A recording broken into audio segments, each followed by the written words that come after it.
Hello दोस्तों, स्वागत है आपका हमारे इस चैनल आर के सिविल सर्विसेज स्टडी पॉइंट में। देखिए फ्रेंड्स, इस वीडियो में हम बहुत ही महत्वपूर्ण और ख़ास खबरें लेकर आए हैं आपके लिए, जिनको जल्दी जल्दी बारी बारी देख लेते हैं।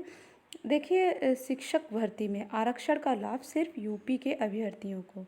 तो ये मामला है टीजीटी पीजीटी 2021 से जुड़ा हुआ।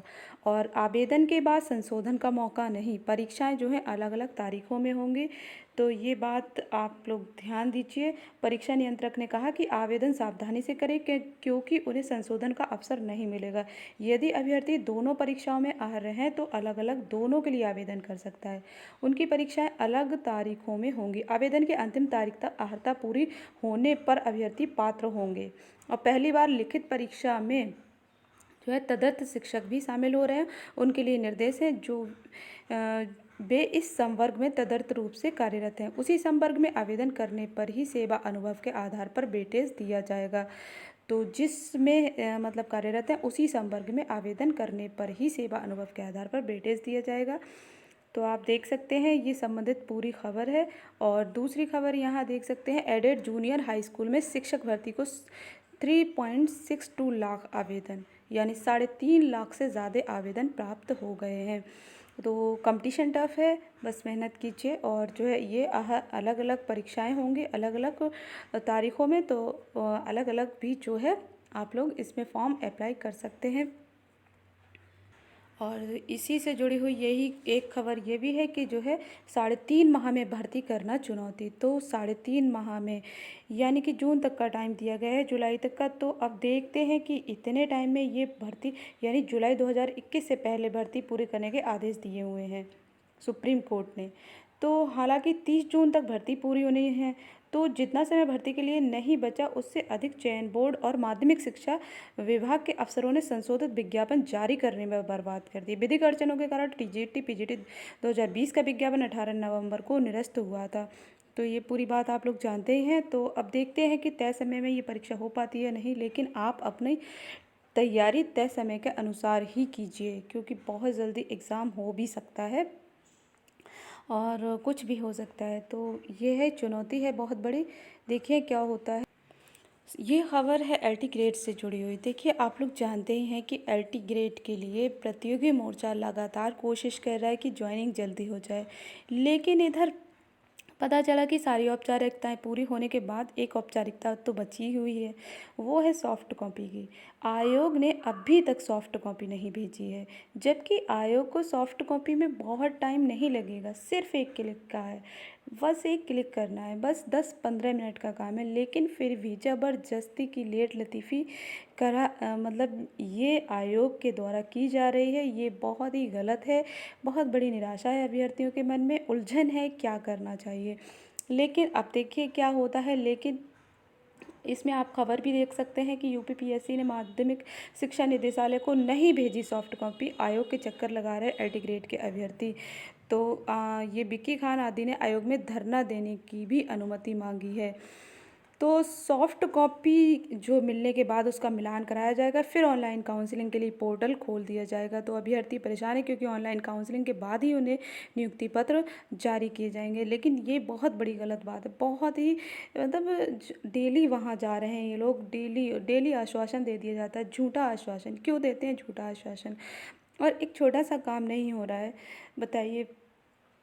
तो अब देखते हैं क्या होता है। अगर आज हो जाता है तो बहुत अच्छी बात है, वरना कल पता नहीं, मुश्किल ही होगा। परसों तो संडे है ही, तो फिर ये वीक तो गया अब। तो पता नहीं क्या होने वाला है। और जो है पंचायत चुनाव भी बहुत ज़्यादा लेट नहीं होंगे। सुनने में आ रहा है कि होली से पहले अधिसूचना जारी हो जाएगी। तो अगर अधिसूचना जारी होली से पहले हो जाएगी तो फिर दिक्कत ही आएगी। लेकिन ये मानिए कि ये काम तो पूरा हो जाए, जो हमारे कॉलेज चॉइस वाला है, कॉलेज लॉक करने वाला है। अगर ये काम पूरा हो जाएगा तो जैसे ही मतलब अधिसूचना अगर जारी हो भी जाती है तो चुनाव जैसे ही समाप्त होंगे तुरंत नियुक्ति पत्र तो मिल जाएगा। तो पहले ये काम फिनिश हो जाए कि कॉलेज लॉक हो जाए, कॉलेज जो काउंसलिंग कंप्लीट हो जानी चाहिए, चाहे अधिसूचना जारी हो चाहे जो हो, लेकिन हमारा ये काम कंप्लीट हो जाना चाहिए। हमारा ये फोकस है। अगर नियुक्ति पत्र मिल जाता है पहले तब तो बहुत अच्छी बात है ही, लेकिन अगर नहीं भी मिलता है तो कुछ तो काम, ये जो सारी जो फॉर्मेलिटीज़ हैं, जो औपचारिकताएं हैं, जो कॉलेज लॉक होने वाली, वो सारी कंप्लीट हो जानी चाहिए। सभी को अपने विद्यालय मिल जाए। ज्वाइनिंग लेटर मिलने की बात रही, अगर वो छूट भी जाता है, नहीं भी मिलता है किसी अड़चन से, तो वो बाद में मिल जाए, लेकिन इसी पर फोकस होना चाहिए। लेकिन हाँ, ये है कि निराशा है, लेकिन टेंशन ना लीजिए, होगा। पोर्टल तो खुलना ही है और ज्वाइनिंग लेटर भी मिलेगा। बस यही है कि ये आयोग की तरफ से अगर आज सॉफ्ट कॉपी पहुंच जाती है तो शायद कल मंडे तक जो है पोर्टल खुलने के आसार हैं। देखते हैं अब क्या होता है, कुछ नहीं कहा जा सकता। और ये खबर है, संपूर्णानंद विश्वविद्यालय की फर्जी डिग्री पर 43 बने शिक्षक। एसआईटी की जांच में शिक्षकों के फर्जीवाड़े का हुआ खुलासा। तो सत्यापन के लिए जिले से भेजा गया था शिक्षकों के अभिलेख। पहले भी मिल चुके हैं कई फर्जी शिक्षक। तो इस तरीके की खबरें आए दिन आती रहती हैं और अभी जितने भी सत्यापन हो रहे हैं, धीरे धीरे उनके खुलासे होते हैं और फिर वो उनकी रद्द हो जाती है। तो ऐसा लोग करते ही क्यों है, मेरी ये समझ में नहीं आता। तो संपूर्णानंद संस्कृत विश्वविद्यालय के फर्जी डिग्रियों के सहारे प्रदेश के 75 जिलों के प्राथमिक विद्यालयों में 1130 लोगों ने शिक्षक की नौकरी हासिल की। इनमें जनपद के भी 43 शिक्षकों की डिग्री जो है फर्जी मिली है। इसका खुलासा फर्जी डिग्रियों की जांच कर रही एसआईटी की रिपोर्ट में हुआ। उक्त शिक्षकों को बर्खास्त कर उनके खिलाफ एफआईआर दर्ज कराई जाएगी। तो ये पूरी खबर आप लोग देख सकते हैं। और विधानसभा चुनाव की वजह से एसएससी ने बदला परीक्षा कैलेंडर। तो कर्मचारी चयन आयोग ने देश के कई राज्यों केंद्र शासित प्रदेशों में मार्च अप्रैल 2021 में विधानसभा चुनाव को देखते हुए परीक्षा कार्यक्रम में बदलाव किया है। आयोग की ओर से बृहस्पतिवार को संशोधित कैलेंडर जारी किया गया। कैलेंडर के अनुसार जूनियर इंजीनियर परीक्षा 2020 के पेपर 1 की परीक्षा अब 22 मार्च से 24 मार्च 2021 के बीच होगी। तो ये आप लोग देख लीजिएगा, ज़रूरी खबर है। आयोग की ओर से पूर्व में जारी कैलेंडर के अनुसार पेपर 1 की परीक्षा 22 मार्च से 25 मार्च के बीच होनी थी। और इसी तरीके से दिल्ली पुलिस सीएपीएफ में सब इंस्पेक्टर व सीआईएसएफ असिस्टेंट सब इंस्पेक्टर परीक्षा 2019 में दूसरे चरण की परीक्षा 8 मई 2021 को होगी। ये परीक्षा पहले 26 मार्च 2021 को प्रस्तावित थी। स्टेनोग्राफर भर्ती परीक्षा की नई तिथि की घोषणा बाद में की जाएगी। तो पश्चिम बंगाल छोड़कर देश के दूसरे राज्यों में कंबाइंड हायर सेकेंडरी लेवल भर्ती 2020।